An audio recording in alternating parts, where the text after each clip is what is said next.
कहता हूं कि सुदानभाई ખેડૂતો માટે અમે આ કર્યું તેમ કર્યું, મારે ખાલી 5 જ કામ હું કહું એ ખેડૂતો માટે આ સરકાર કરી દે, ઈશુદાન ગઢવી આજીવન રાજનીતિમાંથી સંન્યાસ લેવા તૈયાર છે સાહેબ. મારે કઈ નથી જોતું, કોઈ નથી જોતું, મારે નથી પદ જોતા, નથી હોદ્દા જોતા. આ તો મજબૂરી છે, મજબૂરી છે. મારું આ જીવન ધોરણ જ નથી મારું. પણ જો આજે મારા ખેડૂતો માટે આપણે બધા ઉઘાડપડા છીએ, જો આ ઉઘાડપડા રાત દિવસ મહેનત કરતા હોય અને સાહેબ જો એમના માટે લડીશું ને મરીશું નહીં ને તો તમારે મારે ત્યાં સંપત્તિમાં માત્ર સંતાનો રહેશે ને એ વાંઢા રહેશે. એટલા માટે આપણે નીકળ્યા છે.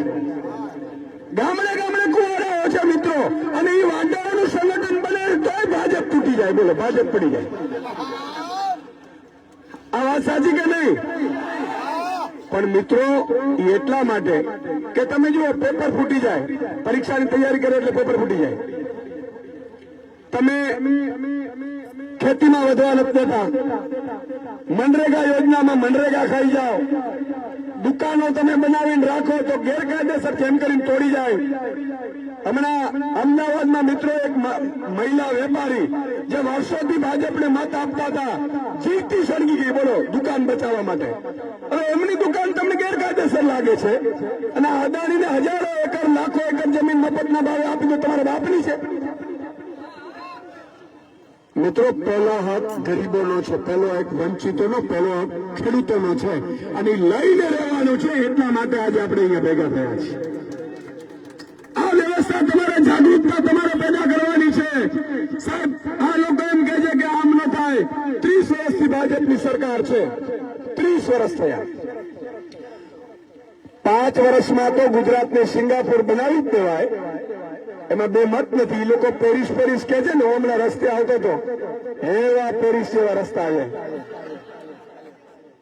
ના હોય તો માણસ બીમાર પડી જાય. પણ મિત્રો, હું તો એમ કહું છું કે ગૃહમંત્રી, તમે જે સરકાર ચલાવો છો ને એ હપ્તાખોરીનો ચલાવો છો. દારૂ, ડ્રગ્સ, બેફામ પણ હપ્તા લો છો. પણ 24 કલાક માટે ગુજરાતની કાનૂન વ્યવસ્થા ઈશુદાન ગઢવીને આપો સાહેબ. ચળકલો જો ફરકે ને તો ઈશુદાન ગઢવી આજીવન ભાજપનો ગુલામ બની જશે. ચળકલો ન ફરવા દઈએ. આ ડ્રગ્સ દારૂની તો બીજા નંબરની વાત છે, પણ આગમાંથી પક્ષી પણ એવો નીકળતો હોય ને તો એને પણ વિચાર કરીને નીકળવું પડે. આ તાકાત હોય છે આપણી સાહેબ. આજે મરજી પડે એવી રીતે સાહેબ બેફામપણે લૂંટ ચાલી રહી છે ગુજરાતમાં. મારું હૈયું પડી જાય છે. મને તો વિચાર આવે છે ભગવાન કરે ને વહેલી ચૂંટણી આવી જાય, નહીં તો આ લોકો હાલો કઈ રેવા જ નહીં. આપણા હાથમાં આવશે ને રાજ્ય, તાતા 5-7 લાખ કરોડનું કર્જ હશે. ગૌચરોની જમીન બધી અદાણીને આપી દીધી હશે. અદાણી ફેક્ટરીઓ બનાવતો હશે. ભાજપના નેતાઓ, એમાંથી તો આપણે આવડે છે પાછા. ભાજપના નેતાઓએ જેટલી સંપત્તિ બનાવી છે એને હું કહેવા માંગુ છું કે ભાઈઓ ધીરે રાખજો. આપણી સરકાર આવી, આ ખેડૂતોની સરકાર આવી, આ મજૂરો શ્રમિકોની સરકાર આવી એટલે પેની મિલકતો જપ્ત કરવાનું કામ અને આ ખેડૂતોના ખાતામાં નાખવાનું કામ આમ આદમી પાર્ટી કરવાની છે. અને હું ભાજપના સારા લોકોને છેલ્લી વાત કરવા માંગુ છું, કારણ કે તમે વરસાદમાં છો, પલળો છો, મને બહુ ચિંતા થાય છે. પણ છેલ્લી વાત હું કહેવા માંગુ છું ભાજપના નેતાઓનું કહેવા માંગુ છું કે એક યાદ કરો સાહેબ, મહાભારત કાળ ભીષ્મ પિતા જેવો વ્યક્તિ સાહેબ, ભીષ્મ પિતાને ઈચ્છા મૃત્યુ હતું, કોઈની તાકાત નહોતી ભીષ્મ પિતાને મારી શકે. ભીષ્મ પિતા એવા વ્યક્તિ હતા કે મા સરસ્વતી કદાચ એની બુદ્ધિ ફેરવવા માંગે ને તો મા સરસ્વતી ન ફેરવી શકે. એવા ભીષ્મ પિતા જયારે શું કોળિયો દુર્યોધનનો પાપીનો નાખ્યો કે એને કૌરવોનો તો વિનાશ થયો, પણ પોતે બાણ સજા ઉપર સુવું પડ્યું સાહેબ. હું ભાજપના નેતાઓને સારાને કહેવા માંગુ છું, પાછા વળો મારા વાલા, પાછા વળો.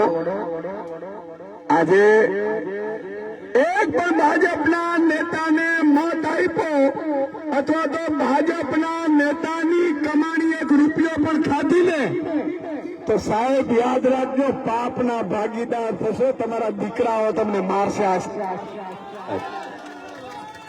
આ સંપત્તિ સારી નથી. અને ભાજપના નેતાઓ એમ માનતા હોય કે ઈશુદાનભાઈ ને આ બધા અમે ઈમાનદાર છીએ, નિષ્ઠાવાળા છીએ, અમે કર્મના સિદ્ધાંતમાં હું માનનારો વ્યક્તિ છું. સાહેબ એવું નથી કે અમને આવડતું નથી. 8 પાસો તમારી આવડતની શું તાકાત છે? અમે ડબલ ગ્રેજ્યુએટ થઈને બેઠા છીએ. આવડત તો અમને તમારા કરતા 100 ગણી છે, પણ અમારા ખાનદાન, અમારું લોહી અને મા ભગવતી ઈશ્વર અમને કહે છે હરામનો કે ખોટો રૂપિયો ક્યારે લેવાનો થતો નથી ને એટલા માટે અમે કરેલા છીએ સાહેબ. એટલે આજે પ્રેમ મળે છે. તમે મને એમ કહો કે આજે મુખ્યમંત્રીની અહીંયા સભા હોત તો તમે આવી રીતે ઉભા હોત ખરા? ઉભા હોત ખરા? મિત્રો, ભાજપના લાભાર્થીઓ છે જે લોકોએ ગૌચરો દબાવી દીધી હોય, કરોડ રૂપિયા કોન્ટ્રાક્ટમાંથી ખાઈ જતા હોય, એ લોકો ઉભા ન હોત. અને તમે સાહેબ સ્વયંભૂ આવ્યા છો. આનું નામ પરિવર્તન નક્કી છે. આ સ્પષ્ટ સાબિત થાય છે સાહેબ. અમે લોકો મિત્રો હટવાના નથી, પણ તમે આ રીતે સાથ આપશો તો તમને ખાતરી આપીએ છીએ કે ભાજપના જો મુર્જા ન ઉખાડી દઉં ને તો ઈશુદાન નતો એના તળિયા હોતા કાઢી લેવાના છે સાહેબ. અને ભાજપ પણ સમજતા હોય કે અમે આમ કરીશું, અમે પોલીસને પણ કહેવા માંગુ છું 2 વર્ષ છે.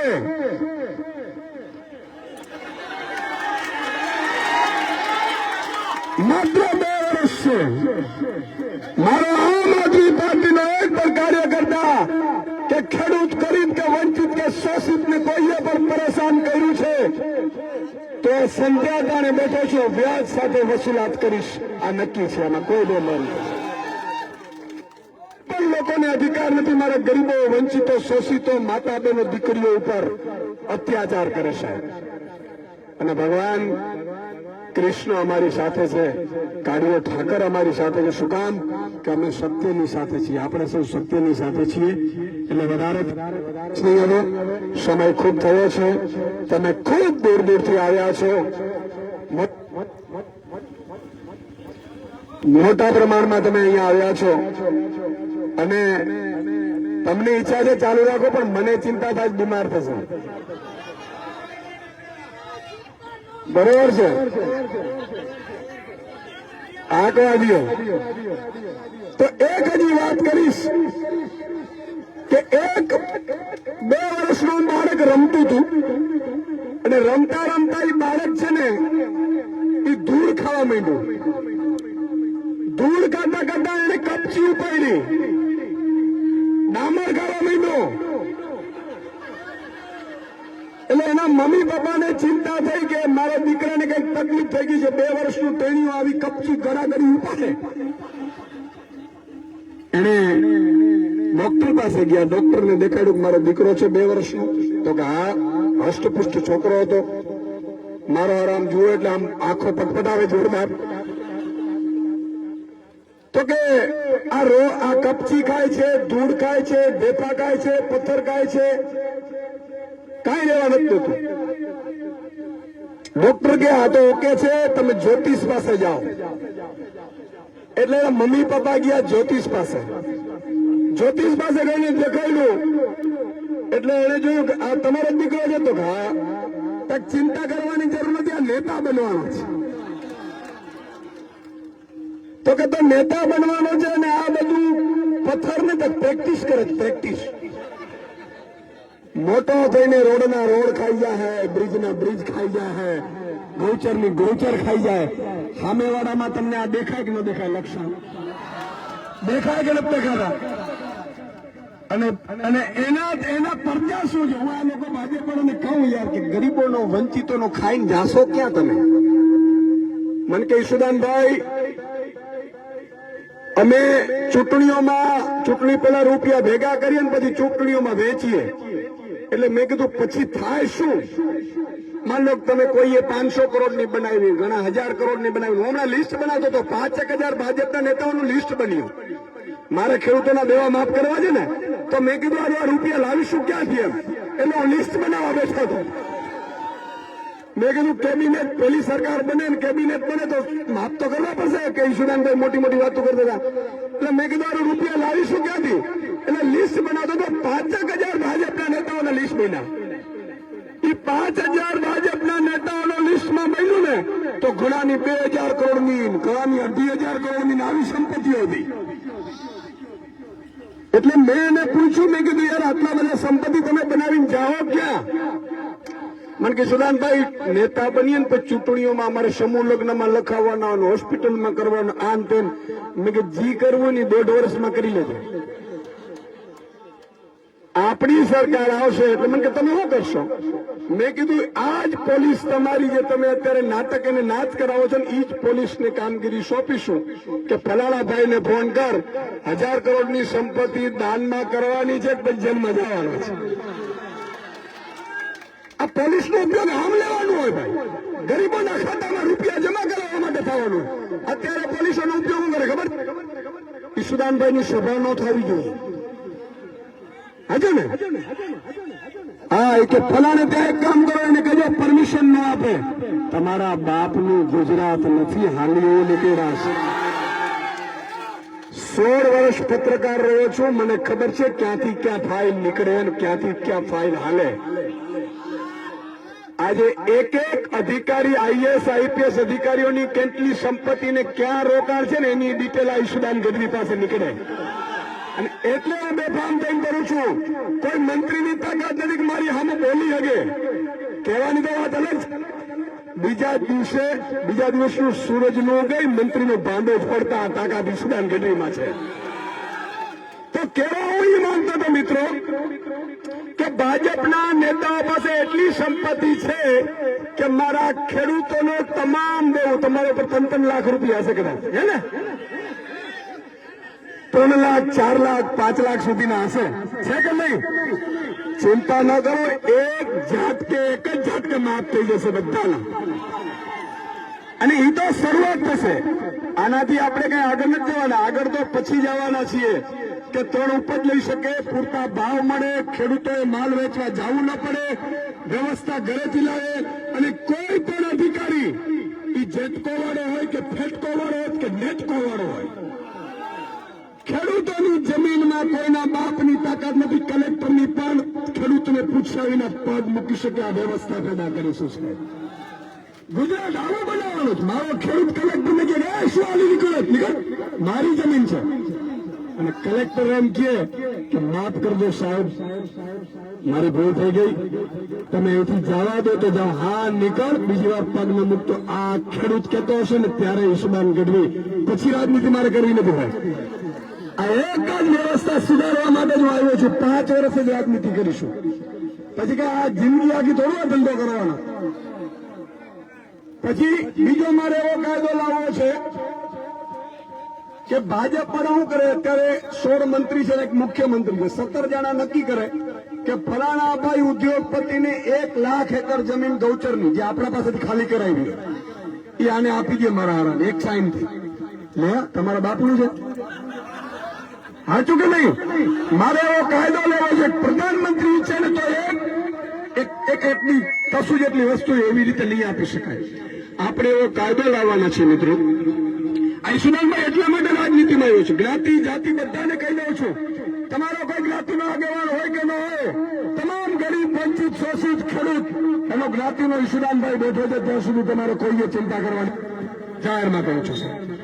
તો હું એ કહેવા માંગુ છું કે મારે એવો કાયદો લાવવો છે. કોઈ ઉદ્યોગ આવવું છે, લાવવો છે મને, એ ઉદ્યોગપતિએ લાવવું હોય તો વાંધો નહીં. ખેડૂતની જમીન વેચાતી નહીં લઈ શકે, ખેડૂતને ભાગમાં રાખો.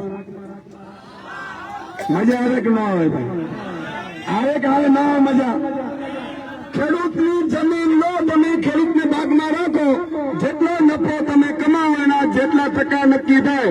કારણ કે તકલીફ થાય છે. ખેડૂત એકવાર જમીન આપી દે મિત્રો, 2 કરોડ વીઘો આપો ને તોય આપણે લોસમાં છીએ.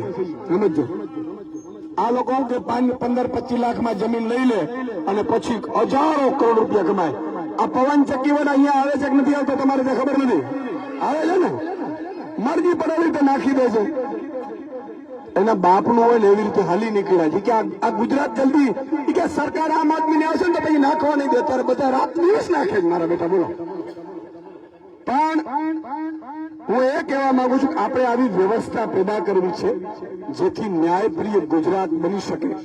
ગુનેગાર ઈશુદાન ગઢવીનો સગો ભાઈ પણ હોય અને સામે એક સામાન્ય ખેડૂતે પોલીસ ફરિયાદ કરી હોય ફોનથી, તો મારો ભાઈ પણ જેલમાં જાય ને આવી વ્યવસ્થા આપણે લાવીને પછી છોડવી સાહેબ.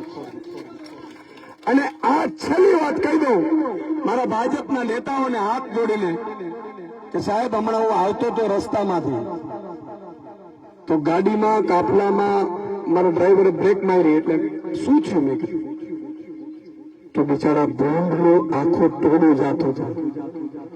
એક ખેડૂતના ખેતરમાંથી બીજા ખેડૂતના ખેતરમાં ભૂંડનું ટોળું જાતું હતું. અને એમાં એક ભૂંડ છે એ ખેડૂતે ઝટકો મશીન બાંધ્યો હશે, ઝટકા મશીનમાં ટીંગાઈ અને તે કરીને મરી ગયું.